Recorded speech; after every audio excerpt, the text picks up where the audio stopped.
morning, ladies and gentlemen, and welcome to the Think and Grow Rich Mastermind Live show.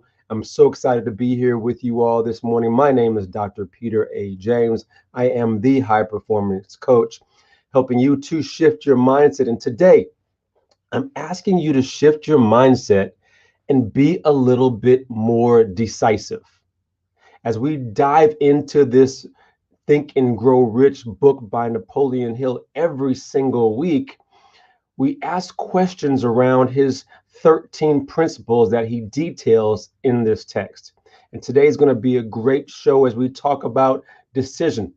And not only are we going to talk about decision today, we have a very special guest who's going to demonstrate the decisions that he made in his life over and over again to achieve the success that he has achieved. I want to start off with a quote from the book already from Napoleon Hill. And he says, God seems to throw himself on the side of the individual who knows exactly what he wants or she wants if they determine just to get that. So that's powerful right off the top. And I'm almost going to challenge all of you who are watching this morning. What are you deciding to do today that needs to take place beginning today? So let me bring in my distinguished co-host, and I'm going to start off for sure with the leadership strategist, Galen Begum. Good morning to you, sir. How are you doing today? Wait, Galen, is this a decisive day for you today? Every day is a decisive day. The question is, do you choose to make the decision, right? So great conversation. I can't wait to get into it because I think that quote in particular that you made is so important and so powerful that you've got the entire universe waiting to do what you tell it to do, but we're reluctant to make a decision. And I believe that the reason we're reluctant to make a decision is because we are afraid of missing out. We think that if we hedge ourselves and kind of wait in the water and wait on the shore and kind of watch that somehow things are going to work out. But this book, this principle, this conversation is going to inform us that it never works out that way. Things never work out as well as when you make a decision. So I can't wait to get into it. This is going to be incredibly powerful. Galen, you are so right. And I'm going to make a decision right now to pivot to our next co-host there, the master wealth builder, Ann McNeil. Good morning to you. And are you decisive this morning? Well, I decided to show up. I decided to show up for my life this morning early in preparation for this show because I am so decided to decide. I was just typing something and I'm going to post it right now. And it says that indecision, this is what I'm posting. I just posted it. Indecision and doubt got married. And they birthed a child named fear. And every time I choose not to make a decision, I'm birthing that child named fear. And so I'm very excited this morning. Ann McNeil, of course, the master builder, helping to build stronger, better lives. And I'm very excited this morning to talk about this chapter entitled Decision, which we know as the 7th step toward riches. But it's also the principle that helps us master that, I'm not going to call it evil, but that other principle called procrastination. So let's get started.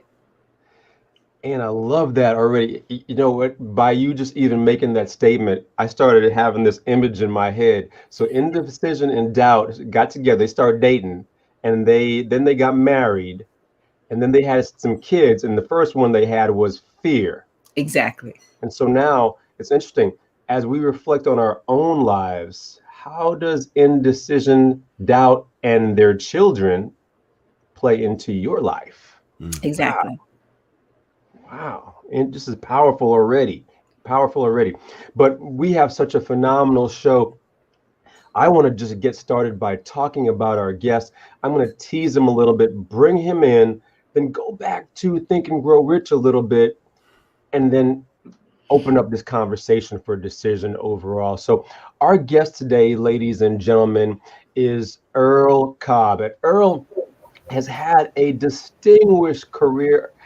And I'm not even going to go into all the details, but I'm going to give you a high level, ladies and gentlemen who are listening. 34-year corporate career, business ownership, academia, stellar academic record, and books galore. Books galore. Earl, I don't even know where to start. I don't even know where to stop.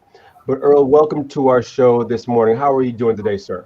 Well, thank you very much. And thank you guys. What an opportunity to be here on January 3rd of 2021 and to be with you guys and all of your energy. So I'm glad I made this decision. I love, and actually, I love, you said January. I know you meant July, but I actually even love that because I look at July 3rd as we cross over into July, the second half of the year, right? And how my mind works is I'm looking forward to see, hey, what the second half of the year presents. What decisions do I need to make for the balance of the year? And Earl, really quickly, before we go into this book even deeper, decisions in your life, as many as there may be, how have, as you reflect on them, all the major ones that is, how have they impacted you for the better or maybe even for the worse? There has been many, and of course, the idea of reflection is key. And fortunately, my wife and I, Dr. Charlotte Grant Cobb, will be 39 years this September, and I started a little exercise when we lived in Charlotte, North Carolina, about 12, 13 years ago. We say, let's look back at all of the major decisions that we've made in our life, and let's try to figure out how did we arrive at those decisions. And for those of you who know Charlotte and I, you know that grass doesn't grow under our feet, okay? We've lived in many cities and I've had many opportunities and jobs and people. And so what we decided, to sum it up, okay, as we reflected on all of those decisions, was two things, okay?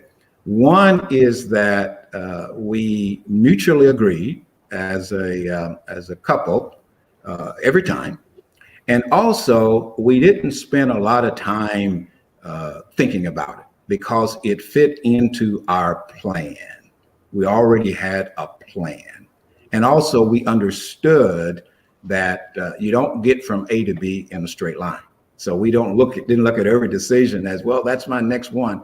We look at it as, here's an opportunity to create a launch pad for the next one. And, you know, all of those decisions, I must say, have turned out to be very good decisions, and just blessed to be able to be here with you guys today.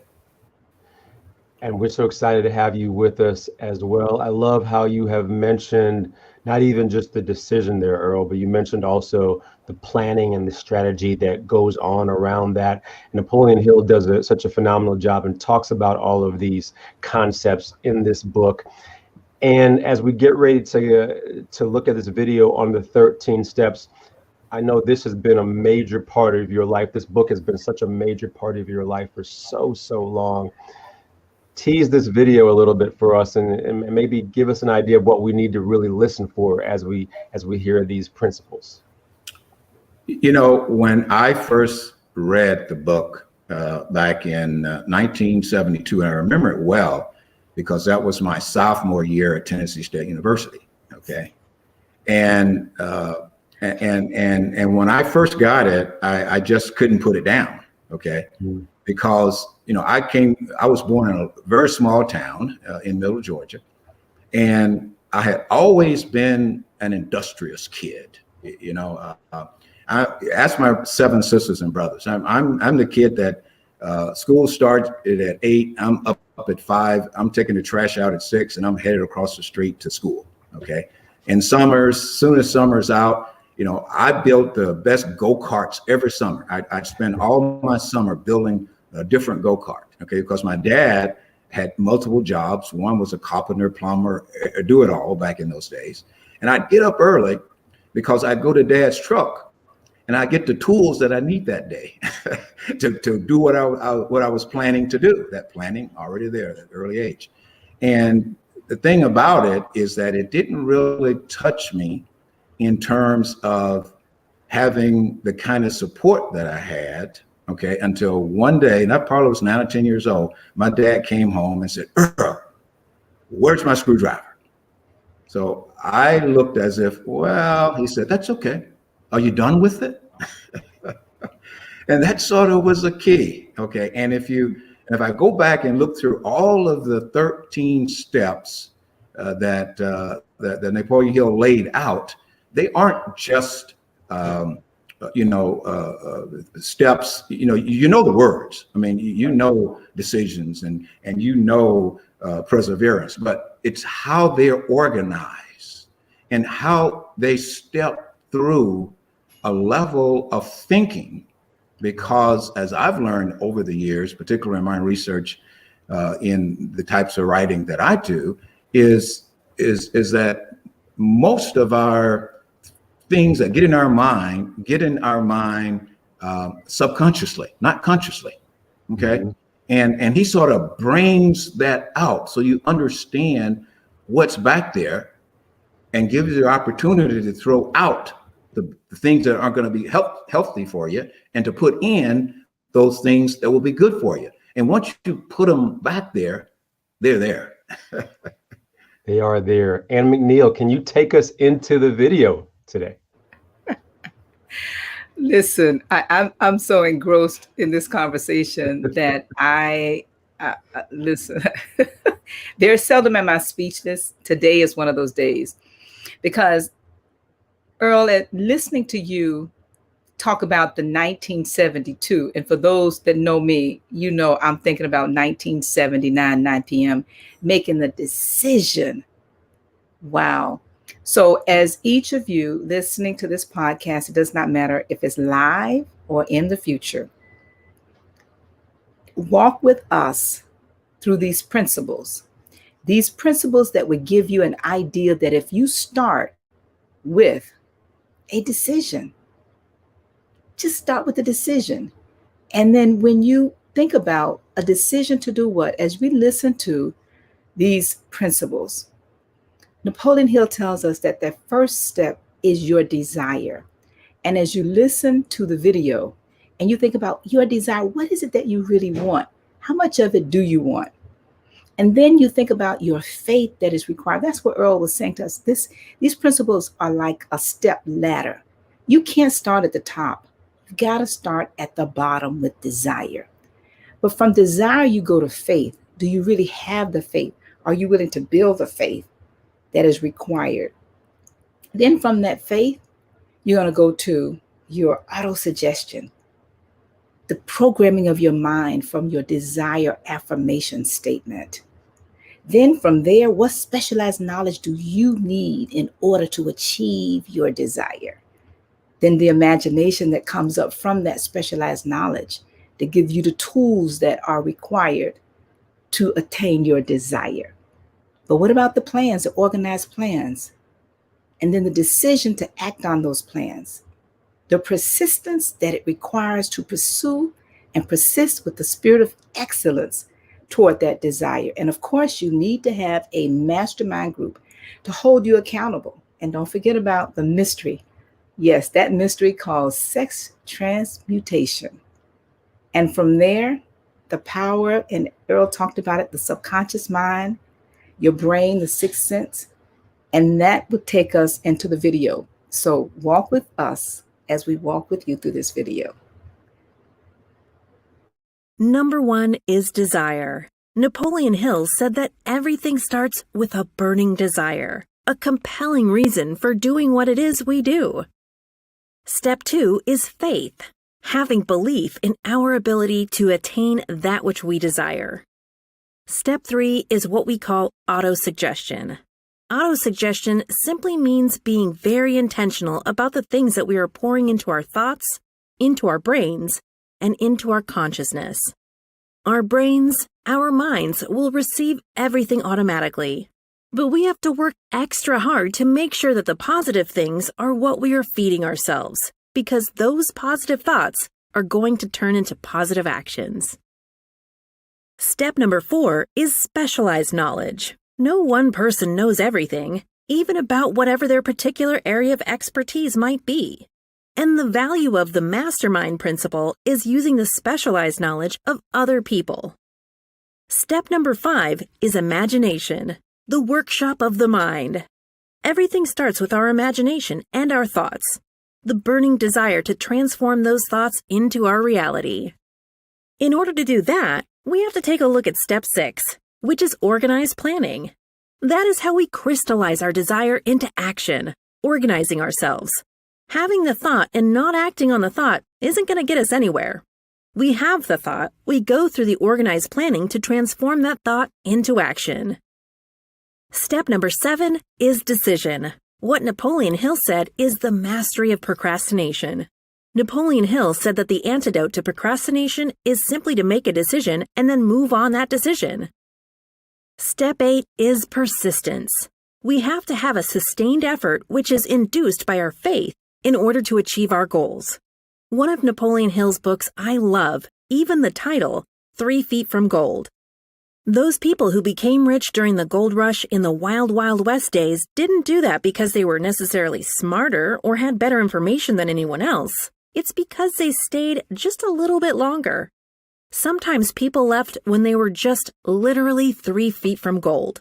So hanging in there, being persistent, is step number 8.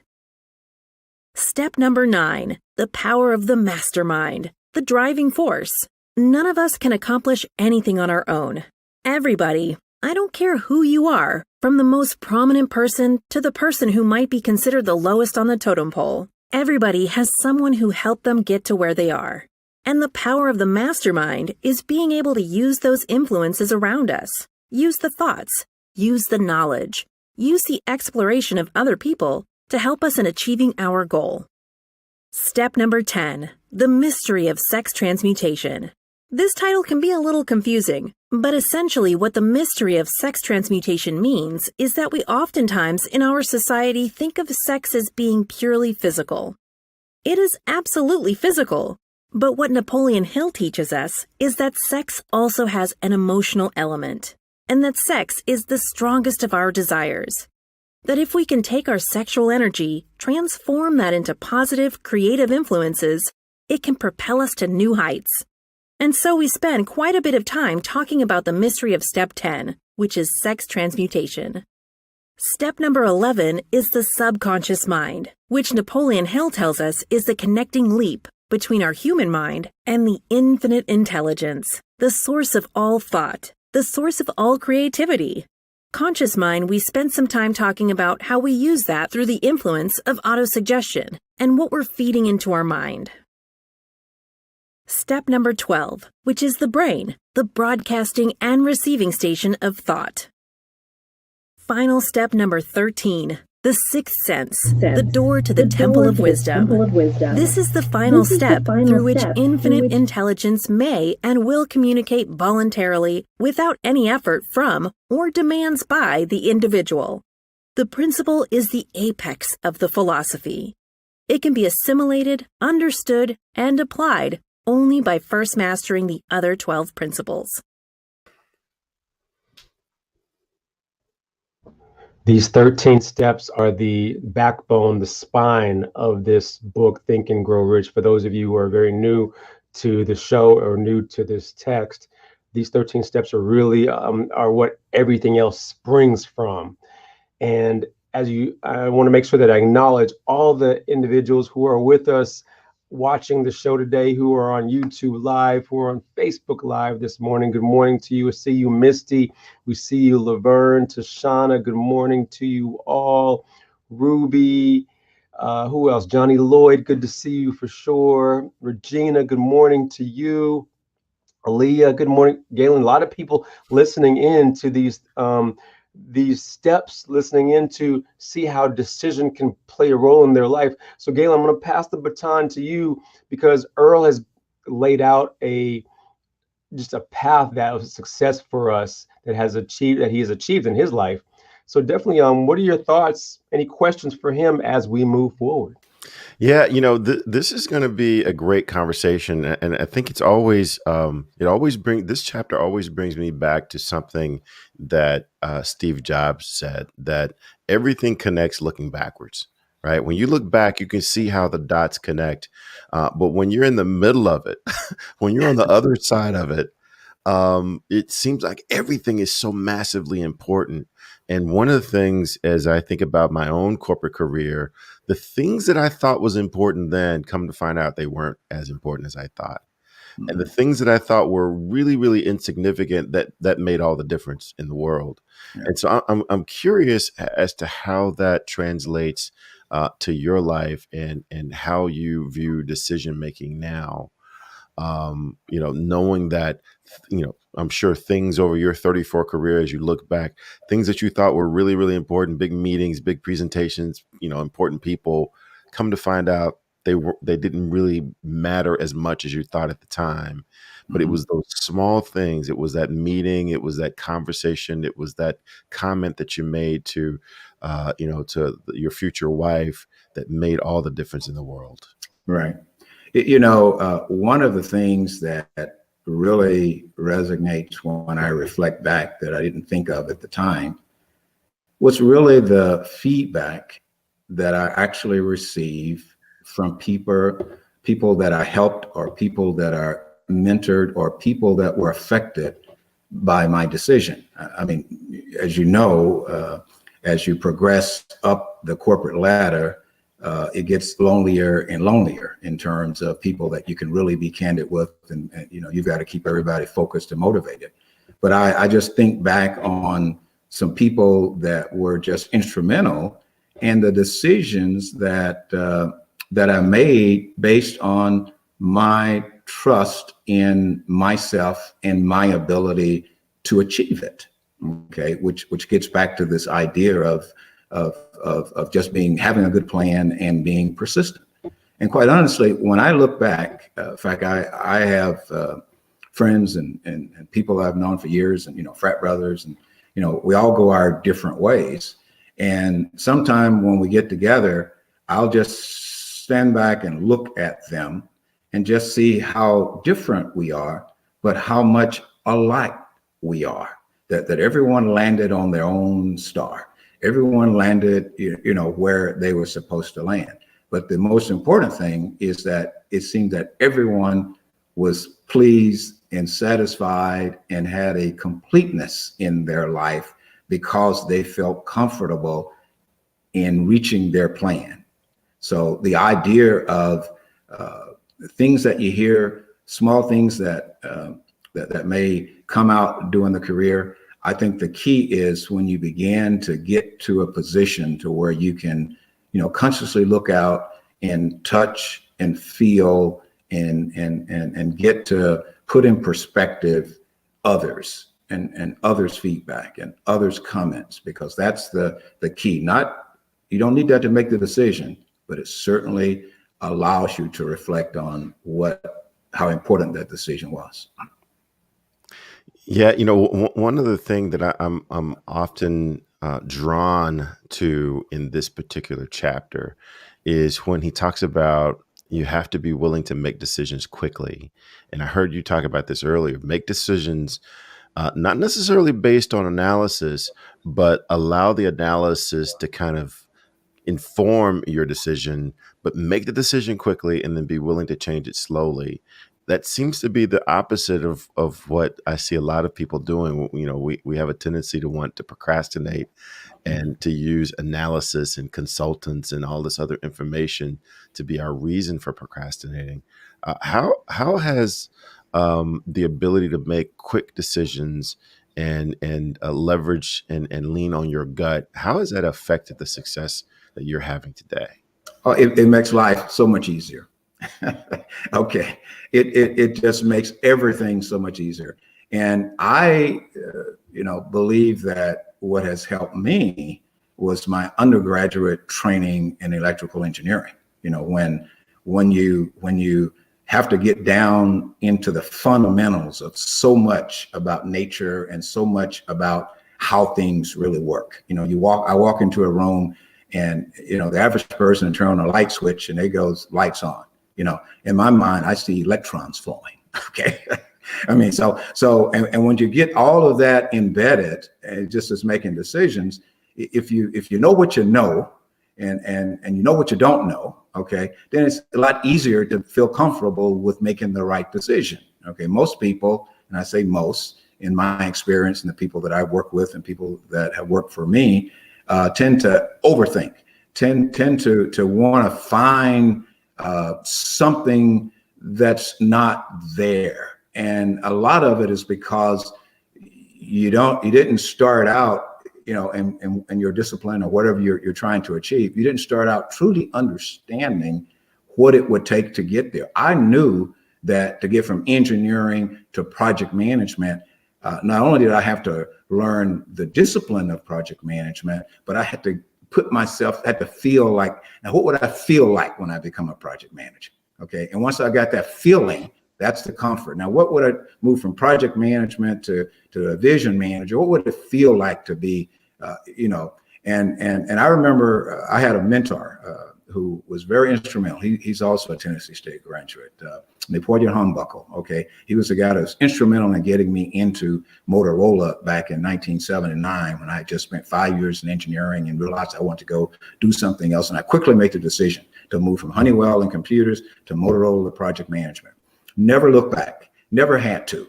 And I remember Nape and I was sitting somewhere in Washington, D.C., because most of our clients was back in that area. We were the government part of Motorola. And Nape and I was sitting back after a good meeting. We had accomplished all the things that we want to accomplish in that meeting. And he's going to kill me. He looked back and said, Cobb, I wonder what the Po folks are doing. Okay. You got to have that mentality that I want it, commit to it, make the decision. And when you make that decision, don't be afraid to realize that you're there, because that's just a platform for the next decision. Boy, that's I hope everyone's taking notes. I hope everyone is taking notes, because this is a rich conversation with someone who's been there and someone who leverages these principles on a weekly, if not daily basis. Peter, you better get back in here, man. I could have a one-on-one conversation at this guy's feet. Yeah, Earl, I love that last statement that you made, because it actually made me reflect on decisions that I've made historically, but also about decisions that I'm getting ready to make or making now as I move forward. And once I make them, I don't need to look back. I got to just go strive forward, burn the bridges behind me, and take off. And for those of you who are listening and watching, Charlotte, we see you, of course, against Ashana, Regina, we see you all as there. Thank you so much for the comments. Please, if you have questions for Earl, bring them to the table. Let us make sure that we address them as well. But as you think about your own decisions, reflect on how they manifested, number one, but now two, second half of 2021, as I mentioned earlier, we're here on July 3rd. What are your decisions that you're making today for the balance of the year, or even for the balance of your life/career? Ann McNeil has asked you all to share them with us, for sure. Share them with us and put them out into the atmosphere, into the universe. And hopefully you do have a mastermind that is holding you accountable and moving forward. Ann McNeil, I want to bring you to the conversation for sure, because Earl has already dropped a lot of gems right in our paths for us to be able to scoop up and apply for our lives moving forward. But I know that you have some gems of questions for Earl to be able to assist those of us who are listening as well. So yes, please. Well, Earl, one of the questions, actually, we're having a conversation before the show started, and I just happened to ask the question of each of us as co-hosts, and of course, you as our guest, what was one decision?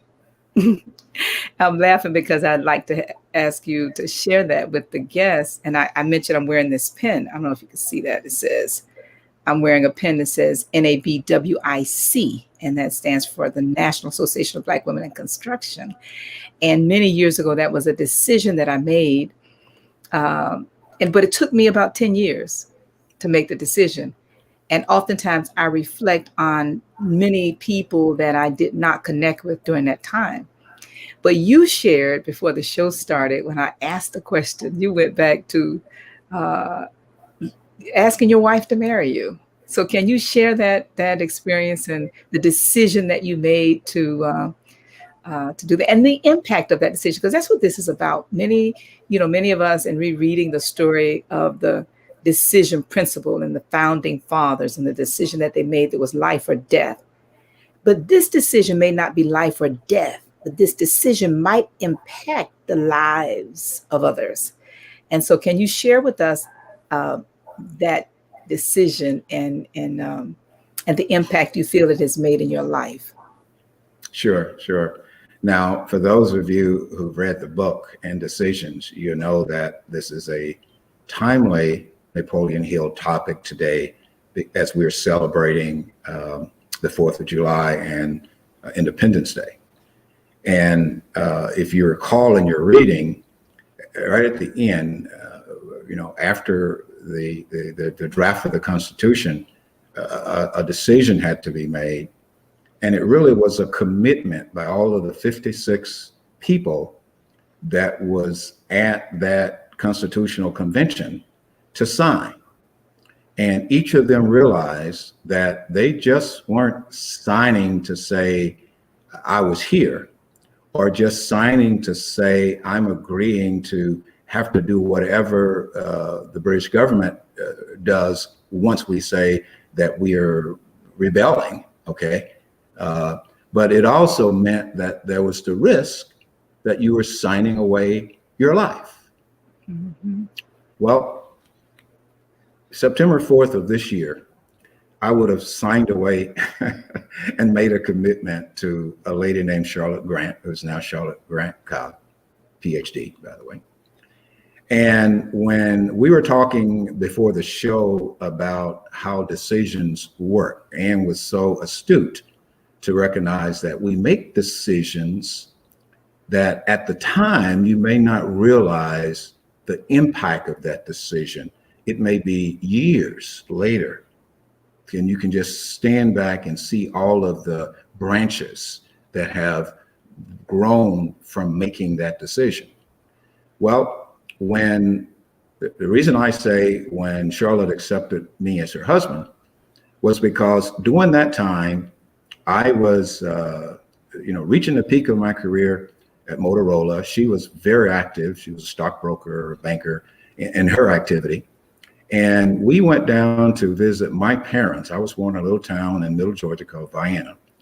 And my parents still stayed in the 4-room house that my dad built after work and where he raised 7 kids, okay?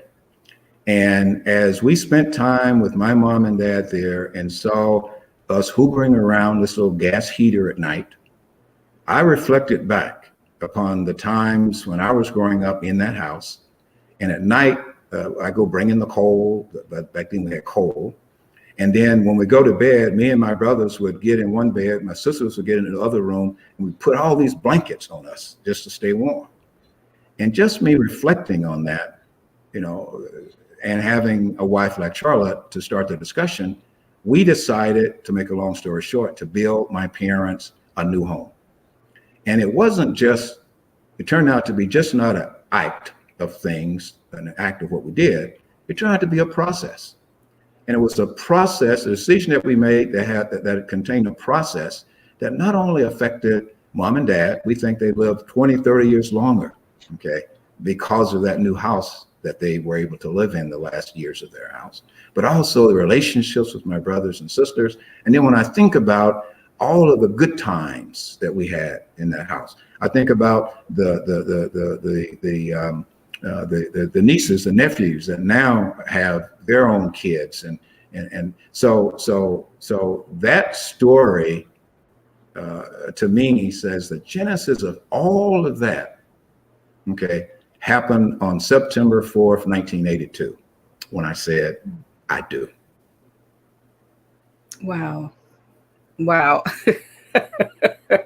Okay, Peter, Galen, because I am going back in time, and for all of us listening, we really want to pull you into this conversation because every single one of us have made decisions that have impacted the lives of so many people, positive and negatively. Let's say that again, positively and negative. But one of the philosophers said, nothing is either good nor bad. It is the thinking that makes it so. And so some decisions that we make that may appear to be negative decisions, when you understand how to turn it for your good, because all things do still work together for your good, you know the rest of that story.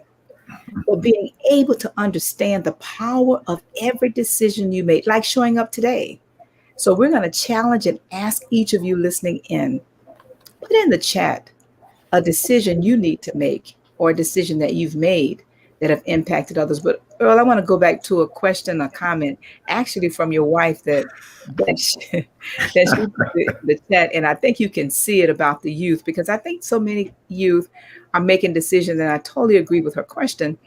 So many youth, and we made them too, are making decisions today that they really don't understand quite yet the impact of that one decision.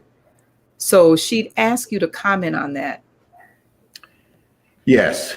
And, we have three grandkids, and the two younger ones, he'll be 16, and Jaden, he'll be 16 in August, and Destiny, she'll be a teenager, believe it or not, 13 in November. And I just sit back and think how difficult it must be to be a young person in today's society. Not because, every generation went through something. We remember the bell bottoms, right? And the bump and twist, right?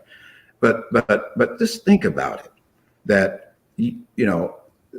young people don't really, their minds, their brain doesn't really develop until they're in their early 20s to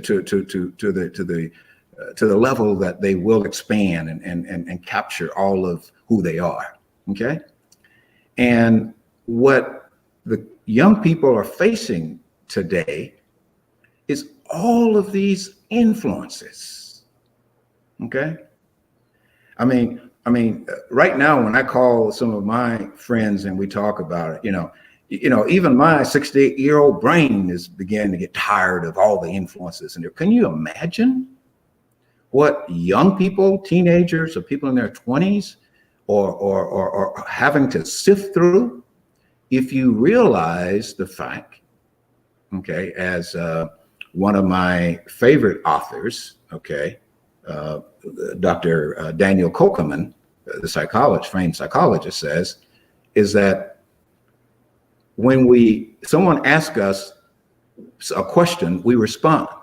Well, we respond in our consciousness, but most of what goes on thinking and putting those thoughts and beliefs or whatever in our mind is done in our subconscious. And until you understand that, this is everyone's mind, until you understand that and learn how to sift through that and go back to your system two thinking, your more deeper thinking more often, your initial thoughts, your comments are just coming out of, and you don't know how they got there. Can you imagine how difficult that is for young people to have to deal with that type of thing? And I have always believed, and I know Charlotte suggests this because she is a coach, is that one way to help teenagers and young people, is to be around them, bring them, spend time with them, okay? Because one thing external influences can't do is that they can't get into the young people's mind any quicker or any firmer than what they see. If they can be around you and see compassion, if they can be around you and see that you think twice before you cut once, if they can be around you to understand your relationship with God, if they can be around you to see the laughter, okay, if they can be around you to do those things. And one of the things that came back to us quickly here is last summer we brought our two young great kids out, and before they left, they were at our Savannah home where we are now for a couple of weeks. Before they left, we had them make I made a little quick video of them and say, what do you think about Grammy and Poppy? Would you come back to visit us, and so on. And my young daughter, who was 11 at the time, and I said, well, what do you think, sweetheart? She said, well, what I really enjoyed most, okay, was sitting around and watching Death in Paradise as a family, coming from an 11-year-old, okay? She knew that we'd said they had never seen the Death in Paradise series, which is just a great series, by the way, if you got Netflix. But they just got so captured in that mystery, how they solve problems or whatever. And what she loved is we did it as a family. So do things with your children and the young people around you. Don't just every minute is so valuable. Do something where they can see you living what you say in your words. Such great conversation overall. Great comments coming in the chat. Thank you so much, Charlotte, for that question. Yvette and Doretha, love your comments about your parents' decisions that they've made that have brought you even to this point right now while you're here on this show. What are the decisions that have impacted your life that have brought you to this moment? And I also love the mentoring question because it also takes me back to masterminds, it takes me to accountability. And Galen, as I talk about those two words, accountability and mastermind, it allows me to think about an annual meeting that we hold on a regular basis. And I was hoping you could share a little bit about that and its importance. Yeah, I'll tell you, this is an incredible conversation that really talks about the importance of relationship. A theme through what I heard Mr. Cobb talk about is, yeah, he's learned some things. He's done some specific things of import, but it was those relationships as he reflects back that have allowed him to be able to do those things and do have those accomplishments. A place that we meet every year is this annual meeting where we come together with like-minded people and we have to bring our life in writing. So what is it that you've accomplished, and why the bringing your life in writing is so important is because everything makes sense in our head, right? Everything connects in our head. But when you have to put it in writing and then be prepared to share it with other people, that brings a level of accountability, that brings a level of inspection that just doesn't work the same way in your head. Not only do you have to bring your life in writing for the past year, but also reveal your plans for the upcoming year. And I love the way Miss Ann shares that if you can't demonstrate that you've done what you said you were going to do over the past year, we all have these goals that we say we're going to accomplish. If you can't demonstrate that you've done what you said you were going to do this past year, then how can you have confidence that you're going to do what you say you're going to do over the upcoming year? And the people that you will meet, the people that will speak into your life, they're going to be there to help. First of all, help you fill in any spaces that you might have in your plan, but give you the motivation, give you the accountability, so that you actually do the things that you say that you're going to do in order to live the kind of life that you say that you want to have. One of the most convicting moments of this entire process for me is we have to write down, towards the end of the meeting, write down 3 things that you say you're going to accomplish by the midpoint. By the midpoint of this upcoming year, what are 3 things that you're going to say you're going to have accomplished? And it's a worthwhile activity to write those things down. Again, commit it to paper. But do you know that around June 3rd to June 15th, you're going to get a letter in the mail, and that letter is going to look like your handwriting, and it's going to be those 3 things that you said you were going to accomplish by this point in your year. And that's the most convicting thing in the world, because what we're talking about is not wasting our life, not wasting our time, but making sure that we're focused on the things that we say is important. So definitely worthwhile. I would encourage everyone to log in, register now. It is absolutely a worthwhile use of your time. And I can't think of any better way to kick off 2022 than with meeting with people who are really invested in you living your best life. Good stuff. Good stuff, Galen. Overall, it allows me to take a step back and ask myself, who is holding me accountable for my decisions, right?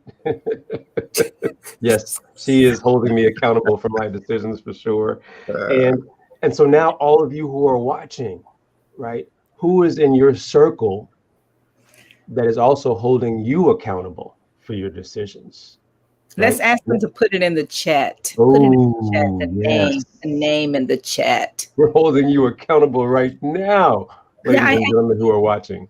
yeah, Peter, if you don't mind, I Please. want to say with all my heart, we come on every single Saturday, literally 52 weeks. Yes, we do. And I've been, and like Earl's talking about, we haven't talked about this yet, Earl, but Blog Talk is one of my favorites. So that's another subject for another day. So but we started this on Blog Talk maybe 15 years ago. And this is a decision principle we're discussing with you today. And everything you've heard, I want to go back to what Galen talked about. Because when I began to create this experience for the annual meeting, it was out of my own life.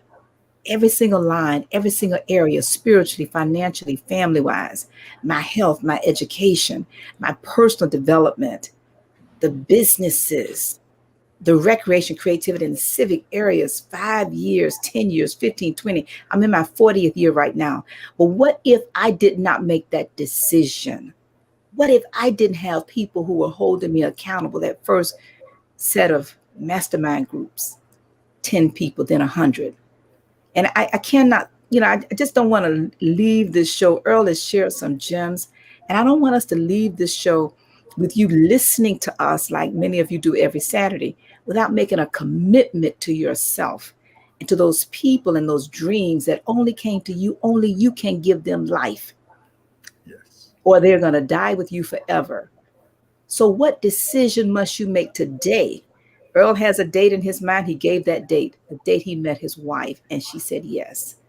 You all have heard mine, December 31st, 1979, when I picked up that book called Think and Grow Rich. And just the thought, I think back to the hundreds of people that I've employed. I've hired over 100 interns. What if I didn't read the book and take action on it and decide? You see, these decisions are not big decisions. They're one little decision at a time.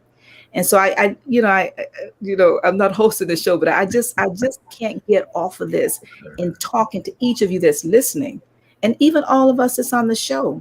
We make decisions every single day, and sometimes, we're lazy, we procrastinate. But the realization and the idea that somebody will only hear your voice, and you've been called for such a time as this, and if you don't act, I want, when you ready to go, I want those ghosts to visit you and say, only you gave us life. Peter, you can take this because I can preach them. Well, This is serious. so insightful, so actually so deep there. And as you reflect on these decision-making process, I want to mention a comment that Laverne made in the chat, actually a question that she made. And also I'm going to help that segue into decisions that we all are making who are on this show. That's Earl and Galen and myself for our futures. But, we've made decisions in the past. We've not made decisions in the past, or maybe we've made decisions in the past that we should not have made. One thing about the past decisions is we can't go back and undo the decisions that we made in the past. We can't go backwards. What you can do right now is commit to making decisions now and moving forward that are only going to benefit you, your career, your life, and your sphere of influence, family, friends, whatever the case may be. Now is the time that you can impact your future for the better. And so now, as we're looking to bring this show to a close, we have wheels down right now. Galen, I'm gonna ask you to share with us some decisions that you're making for the future, but also share how we can stay in touch with you, Galen Bingham. Yeah, great conversation, and there's just so much that I've gotten from this, and I want to really commend and thank and just demonstrate my appreciation for Mr. Cobb for being so transparent with what has contributed to and what has been the result of such a long career, because we all have this temptation to keep our successes to ourselves, and I've found that it's in the sharing where people really benefit. They benefit from watching, they benefit from hearing the stories, and that's one of the things that I've committed to is really just being transparent. One of the decisions that I made actually at the beginning of this year was to transition a podcast vehicle that I had for about 3 years, but transition that podcast to one that was a lot more transparent. And so we launched Whiskey, Jazz, and Leadership at the beginning of this year. And it really is just more of this kind of conversation where we gather people who have done some amazing things, and we just ask them to be transparent with what it takes to be successful. So one of there are several ways you can get in touch with me, but one of the most fun ways is to subscribe to Whiskey, Jazz, and Yes. Leadership on any podcast platform. I double dog dare you to check us out. We are in the process of closing season 1 because we've had such great guests, and we're going to be launching season 2. But check us out on any platform, and we're going to share real talk that you can't get anywhere else. Real talk, very similar to what Earl has blessed us with this morning. And so thank you so much. I've learned a lot, and just so thankful that you're able to join us.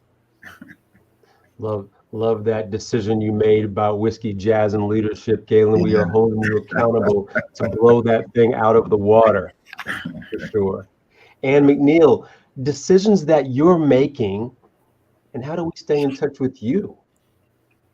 Well, I've made a decision every mid-year to host a mid-year virtual meeting for your life in preparation for your annual meeting.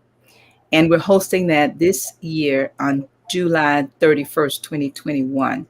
And I do that because, as Galen talked about the annual meeting, this decision to write goals, and I'm going to go over the 10 areas again. This is what we're going to discuss for your life on July 31st, 2021 from 1 to 5 p.m. And you can get the details on my website at annmcneil.com. But I want each of you to think about, what did you decide in the beginning of the year? What were those decisions you made in the beginning of the year? Spiritually, just one thing. And your family, just one thing. Your finances, your education, your health, get those exams. What about your personal growth and development to become the very best in your craft and expert? What about your business? What about your recreation, creativity, and your civic area? Just 6 months. Join us on the 31st of July, and we will help hold you accountable for those goals. All right. Ann McNeil, the master builder, helping you to build a stronger and better life. And Earl, you blessed us today, sir. Thank you so very much. He has definitely blessed us today there, Earl. Earl, so now we're panning back to you, sir. And, decisions now that you're making or have made recently, but are making now for the future. I know it includes some books that I definitely would love for you to share with us. But also, how can our audience continue to stay in touch with you and your phenomenal journey? Well, you can reach me at Earl Cobb at reachyourlifellc.com. Now, Richer Life is the name of the company that I founded back in 2010. And people asked me, are you giving away money? I said, no.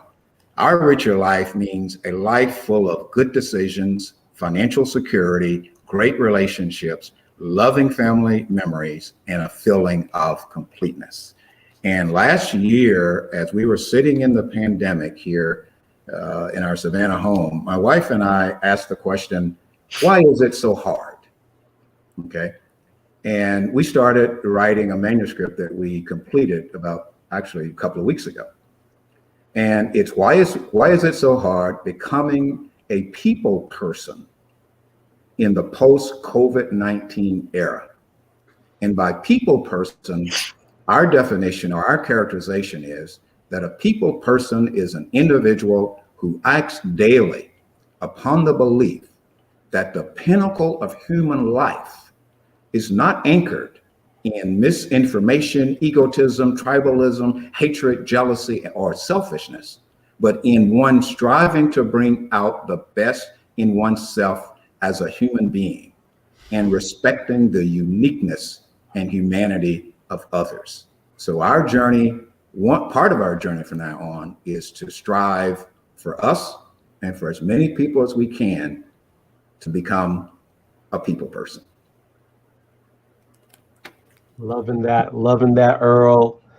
Earl, I desire to be a people person, actually. So I'm glad you mentioned that for sure. So those of you who are watching, stay in touch with Earl. Pick up a copy of his book. I love the title of his business, and because it ties in very closely to Think and Grow Rich. So phenomenal. Earl, thank you so much for being our distinguished guest today. You brought so much energy and so much reflection on our own selves and how we can help to make decisions, better decisions for our lives moving forward. My name is Dr. Peter A. James. I am the high performance coach, helping you to shift your mindset.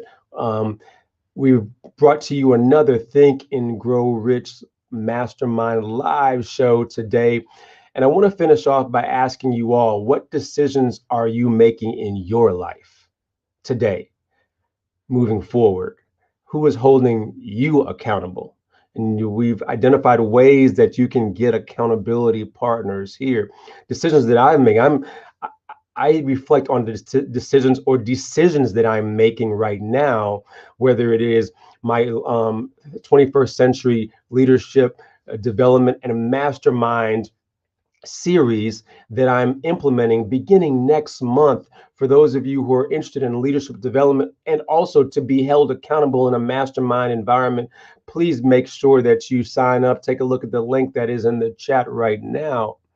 But also, moving forward now, as Ann had identified, what are some things that you need to put in place right now in order to blow up your life, blow up your business, blow up your career on a number of different levels? And again, who is holding you accountable?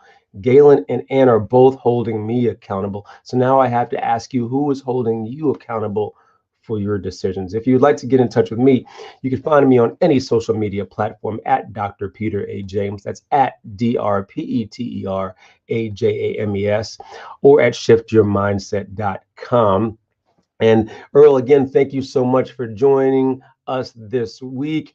Ann and Galen, and look forward to seeing you again very shortly. And for all of those of you who are listening and watching, please bring a friend next time. Please bring a family member. Please bring a guest of yours to our show to be impacted by decisions so that they can be impacted for the decisions they're making in their life moving forward. Until next week, we will see you. Please be safe and have a safe 4th of July weekend. Take care.